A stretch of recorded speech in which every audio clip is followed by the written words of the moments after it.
Voici ce qu'il restait mercredi matin de la porte de l'édifice de Radio-Canada. La vitrine a volé en éclats après le passage d'un camion lourd sur la rue King-West. Et voici le coupable. Un couvercle d'égout en fonte. De l'autre côté du mur, c'était pourtant un matin comme tous les autres, quand la quiétude a brutalement été interrompue. Mon bureau de travail est juste là, ici à l'arrière, et à un certain moment donné, j'ai comme vu dans mon angle mort un camion qui circulait sur la rue King-West et ça fait vraiment un gros boom, une espèce de bruit. Et c'est là qu'on a entendu après ça un fracas vraiment de la vitre, comme si ça venait d'exploser finalement. Personne n'a été blessé. Un véritable coup de chance, selon Antoine Desrosiers. Et là, c'est après ça qu'on a regardé, qu'on a vu que la plaque avait frappé la structure du bâtiment pour ricocher vers la vitre. Ce qui a sauvé les gens de l'autre bord, parce que si elle passait à travers la vitre, elle blessait des gens à l'intérieur de chez Radio-Can.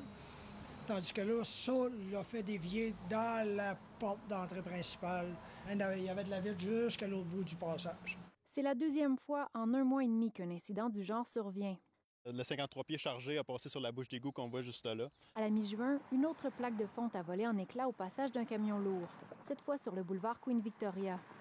Elle a éclaté en plusieurs morceaux. Les morceaux ont roulé sur les essieux. Ça a terminé à environ 50 mètres d'ici. On a dû aller ramasser les morceaux qui étaient dans le chemin. Ensuite de ça, il a fallu qu'on aille faire la circulation parce que les véhicules pouvaient tomber dans le trou, les cyclistes ou peu importe. Les policiers ont pris le relais 1 heure plus tard et la voirie a pris plus d'1 semaine avant de réparer le couvercle pour de bon. Mais durant plusieurs jours, la circulation était risquée sur cette portion du boulevard. La voirie ont mis un gros cône devant le trou. Puis ils l'ont réparé temporairement. Puis il y a même un véhicule qui a percuté le gros cône. Ils ont roulé avec pendant une bonne distance, là, les gros cônes de circulation. Là, ouais. 2 incidents qui se terminent bien, mais qui soulèvent des questions.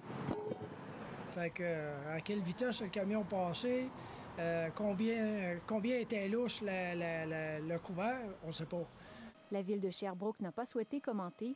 Par courriel, elle précise toutefois avoir agi rapidement pour réparer mercredi le couvercle sur la rue King-West. Ici, Christine Bureau, Radio-Canada, à Sherbrooke.